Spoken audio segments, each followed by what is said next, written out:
Now, the dormouse is one of Britain's most endangered mammals, and the south of England is home to its last main population. Now, Kent wildlife experts have been given a grant of £18,500 to try and breed dormice in captivity and then release them back into areas where they've become extinct. Now, despite their name, they're not strictly speaking mice. They're more closely related to squirrels. They're mainly nocturnal, and if the weather's cold enough, they can spend as much as 3/4 of the year asleep. Our environment correspondent Yvette Austin has tonight's special report.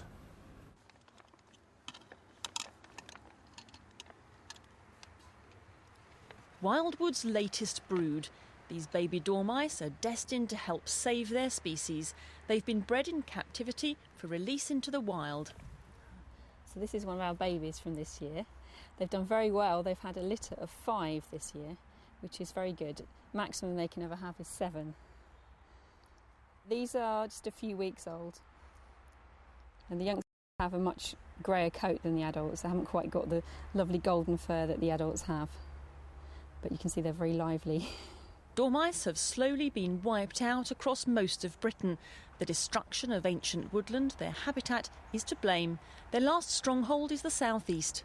Well, Kent's got lots of woodland and the right type of woodland, so lots of things for dormice to eat. But of course, they live way up in the tops of trees and they only come out at night, so people very rarely see them.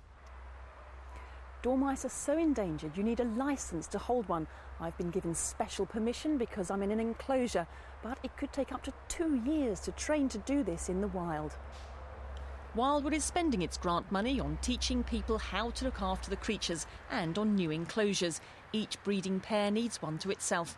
So that's 16.5 grams with the bag. The current set of babies will be released into a secret woodland location in northern Britain, where currently there are none.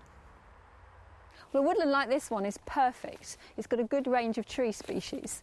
They've been coppiced, so there's a nice dense undergrowth for the dormice to nest in and to find their food, which is fruits and flowers.